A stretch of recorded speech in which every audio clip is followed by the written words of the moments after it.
Olá, meu nome é Joás Menezes e esse é o podcast do canal Teologia Hoje. Eu convido você para tomar mais um café com a Bíblia. Esse é o 21º episódio de 2021.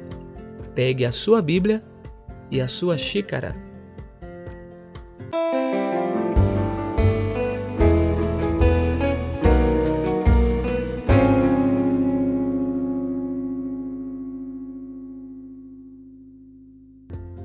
Quanto a mim, se eu tropeçar, as misericórdias de Deus serão minha salvação eterna.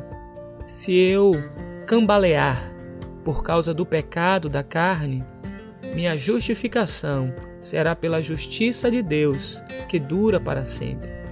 Ele me atrairá para a sua graça e por sua misericórdia trará minha justificação.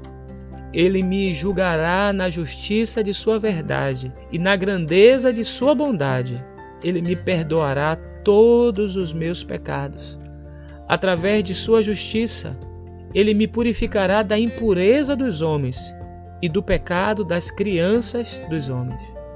Ao ler estas palavras nesta semana, fiquei profundamente impactado por elas. O texto apresenta aspectos da nossa humanidade, tropeçar e cambalear. Ao mesmo tempo, o texto indica o que Deus faz, justifica e usa de misericórdia com aqueles que tropeçam e cambaleiam.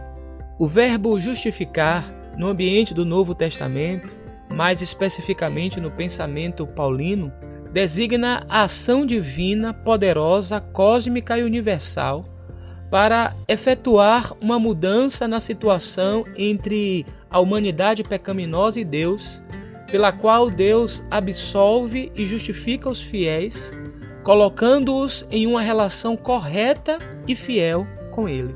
Justificados, pois, mediante a fé, temos paz com Deus, por meio do nosso Senhor Jesus Cristo, pelo qual obtivemos também acesso pela fé a esta graça na qual estamos firmes e nos gloriamos na esperança da glória de Deus.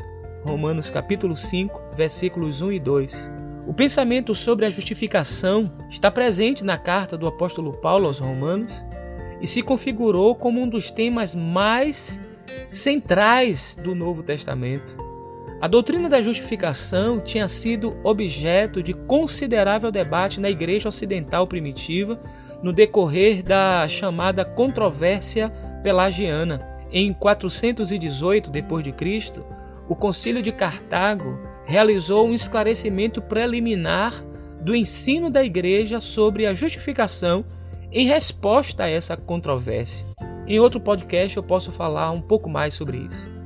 No século XVI, com o advento da Reforma Protestante, esse tema voltou a ocupar um destaque especial. Lutero, em um dos seus escritos sobre a justificação através da fé, afirmou que somente a fé justifica e sem obras oferece um tesouro de tantos bens, visto que nas Escrituras nos são prescritas tantas obras, cerimônias e leis.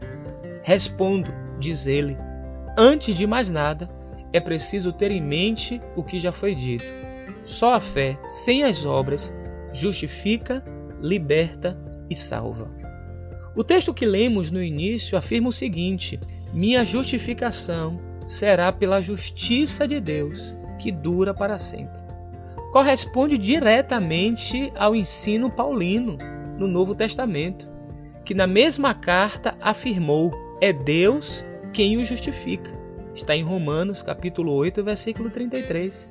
E o texto que lemos diz mais: ele me atrairá para a sua graça e por sua misericórdia trará minha justificação. Olha, quando eu falei do impacto dessas palavras em mim, estava me referindo ao conteúdo, mas ao documento em si também. Quando eu li no início, de propósito, não indiquei a referência para lhe dar a chance de tentar identificar, caso você seja, espero que seja, um assíduo leitor ou leitora das Escrituras, onde está o texto. Você conseguiu identificar?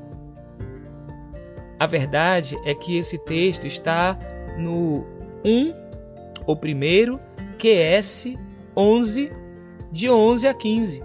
Esse é um hino que está presente na regra da comunidade. A regra da comunidade é um dos documentos que foi encontrado naquelas 11 grutas na região do Mar Morto, em Qumran, descobertos em 1947, mas com documentos cuja datação vai de 250 anos aproximadamente antes de Cristo até 68 depois de Cristo.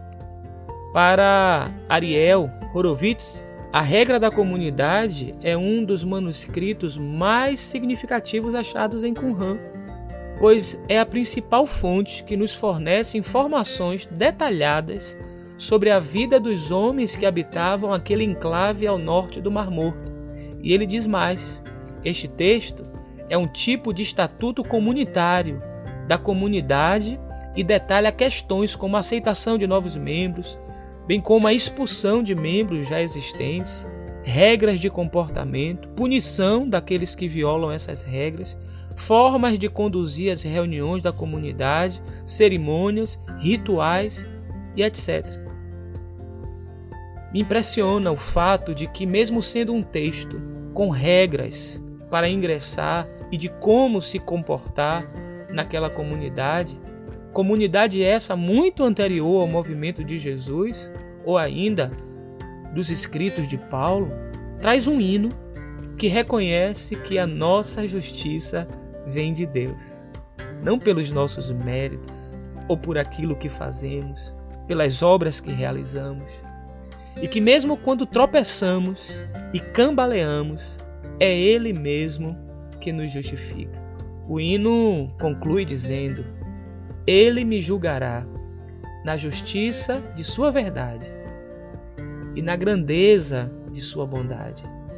Ele me perdoará de todos os meus pecados e através de sua justiça Ele me purificará. É nisso que nós nos apoiamos. É nisto que nós confiamos. Através da sua justiça, Ele nos purificará. Se a mensagem desse podcast foi importante para você, compartilhe com seus familiares e amigos esse link. Siga o nosso podcast na plataforma de sua preferência. Lembrando que a partir de setembro nós faremos reflexões escolhendo um livro da Bíblia, e a escolha desse livro se dará a partir da indicação de vocês, os nossos ouvintes. Para tanto, deixe a sua sugestão nos comentários do podcast, no YouTube, no IGTV, no @ioache no Instagram ou no meu WhatsApp, caso você tenha esse contato. Lembrando, mais uma vez, mesmo que já tenha tomado a vacina, continue tomando todos os cuidados. Ainda estamos numa pandemia, vai passar, mas ainda não passou. Que a bênção do Eterno, que enriquece e não acrescenta dores, seja sobre a sua vida, dos seus familiares e amigos. É a oração que faço, por Cristo Jesus nosso Senhor. Amém. Até o próximo Café com a Bíblia.